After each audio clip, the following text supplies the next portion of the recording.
తాకట్లో ఉన్న బంగారాన్ని విడిపించి ఆ రోజున మార్కెట్ ధర కట్టి మిగిలిన డబ్బును మీకు అందిస్తుంది Kommuri gold. Welcome to ITM news. This is Pavan. Breaking news చూస్తున్నారు. చిత్తూరులో అయితే ఘోర రోడ్డు ప్రమాదం జరిగింది. అటుగా వెళ్తున్న స్కూల్ వ్యాన్ ని వెనక నుంచి వచ్చిన లారీ ఢీ కొట్టడంతో పిల్లలకు తీవ్ర గాయాలయ్యాయి. ఒక విద్యార్థి నాలుక కూడా తెగిపడడం జరిగింది. ఈ ఇన్సిడెంట్ వివరాల్లోకి వెళ్తే చిత్తూరు జిల్లాలో స్కూల్ వ్యాను ఎస్ఆర్పురం దగ్గర నుంచి ఆ చుట్టుపక్కల గ్రామాల పిల్లల్ని ఎక్కించుకొని వెళ్తుండగా జీడి నెల్లూరు వెళ్తున్న క్రమంలో బీసీ కాలనీ వద్ద ఈ యాక్సిడెంట్ జరిగింది. అటుగా వెళ్తున్న స్కూల్ వ్యాన్ ని వెనక నుంచి వచ్చి ఒక లారీ ఢీ కొట్టడం జరిగింది. లారీ ఢీ కొట్టగానే అందులో ఉన్న బస్సులో ఉన్న పిల్లలకి తీవ్ర గాయాలయ్యాయి. ఆ ఇన్సిడెంట్ ఎంత ఇంపాక్ట్ చూపించిందో మీకు చూస్తే అర్థమవుతుంది. పిల్లాడి నాలుక తెగిపడింది అంటే ఎంత పెద్ద ప్రమాదం జరిగిందో మీకు అర్థమయ్యే ఉంటుంది. ఒక చిన్న పిల్లాడు పాపం ఏం తెలీదు, స్కూల్కి వెళ్తున్నాడు. మార్నింగ్ టైంలో ఈ యాక్సిడెంట్ జరిగింది. సో వెంటనే అక్కడ చుట్టుపక్కల ఉన్న వాళ్ళందరూ ఆసుపత్రికి దగ్గరలో ఉన్న స్థానిక ఆసుపత్రికి అయితే తరలించడం జరిగింది. దానికి సంబంధించిన విజువల్స్ కూడా మీకు క్లియర్ గా కనిపిస్తున్నాయి. హాస్పిటల్కి తరలించిన తర్వాత అసలు ఏంటి ఈ మధ్య కాలంలో రీసెంట్ గా స్కూల్ వ్యాన్స్ కానీ పిల్లలకు కానీ ఎక్కువగా యాక్సిడెంట్లు, పిల్లలనే కాదు నార్మల్ గా యాక్సిడెంట్లు ఎక్కువ తీవ్ర స్థాయిలో జరగడం జరుగుతుంది. గత సంవత్సరంతో పోలిస్తే ఈ సంవత్సరం ఇంకా ఎక్కువగా జరుగుతున్నాయి. అంటే ఇయర్ స్టార్టింగ్ నుంచే ఈ విధంగా ఉంటే ఏంటి పరిస్థితి, ఎవరి మిస్టేక్ అని అసలు ఎక్కడ చూసినా ఇదే పరిస్థితులు. ఆ లారీ డ్రైవరు ఏంటి నార్మల్ గా ఉన్నాడా, ఆయన మత్తులో ఉన్నారా, పొద్దున ఏంటి ప్రాపర్ గా అసలు ఆయన ఉన్నాడా, కండిషన్ లో ఉన్నాడా లేదా అనేది తెలీదు. వెనక నుంచి వచ్చి గుద్దాడు అంటే మరి ఆయన ఏ స్పీడ్ లో ఉన్నాడు, వెళ్లాల్సిన స్పీడ్ కంటే ఇంకా ఎక్కువగా వెళ్తున్నాడా, ఇవన్నీ పరిగణలోకి తీసుకోవాలి. పోలీసు వాళ్ళు విచారించడం జరుగుతుంది.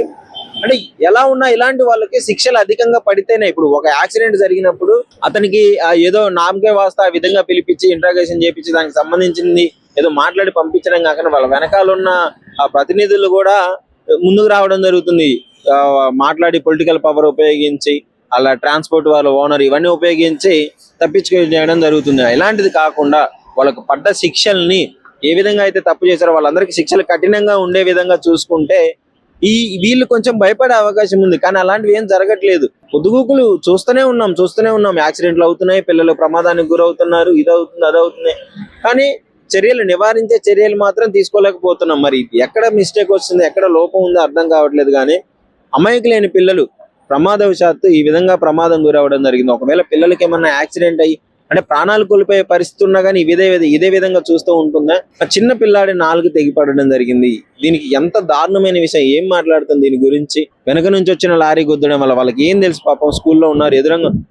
ఎదురుగా వెళ్లే వెహికల్ ని వెనక నుంచి వచ్చి అంత దారుణంగా ఢీ కొట్టడం అంట ఏ స్పీడ్ లో ఉన్నాడు అనేది అర్థం చేసుకోవాలి. దీనికి సంబంధించి అధికారులు కూడా చర్యలు తీసుకొని విచారిస్తూ ఆ డ్రైవర్ కి అంటే ఆ తప్పు ఎవరిదో, డ్రైవర్ దానే కదా అసలు తప్పు ఎవరిదో వాళ్ళకి తగ్గ శిక్షలు పడితే గానీ ఇంకా చాలా మంది మారే అవకాశం ఉంటుందని చెప్పి చూసుకుంటున్నాము.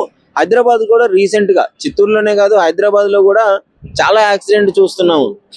ఎక్కడికి వెళ్ళినా కానీ రాంగ్ రూట్లు, సేఫ్టీ ప్రికాషన్స్ ఉండవు, రాంగ్ రూట్లు, సిగ్నల్ జంపింగ్ చేయడాలు, డ్రంక్ అండ్ డ్రైవ్ చేయడాలు, పొద్దున్నే డ్రంక్ అండ్ డ్రైవ్లు. ఈ ప్రైవేట్ ట్రావెల్స్ బస్సులు కూడా రీసెంట్ గా ఎన్నో చూసాం మనం.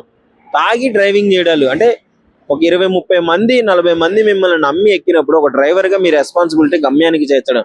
కానీ ఇలాంటివి ఏమీ ఉండవు. తాగడము, ఎక్కడము, తోలడము, ఎక్కడో ఒక దగ్గర మిస్టేక్ జరుగుతుంది. మీరు ఆ మత్తులో ఎటు వెళ్తారో తెలీదు. పాపం ఎక్కిన ప్రయాణికుల జీవితాలు, వాళ్ళ ప్రాణాలు బలి కోరడం జరుగుతుంది.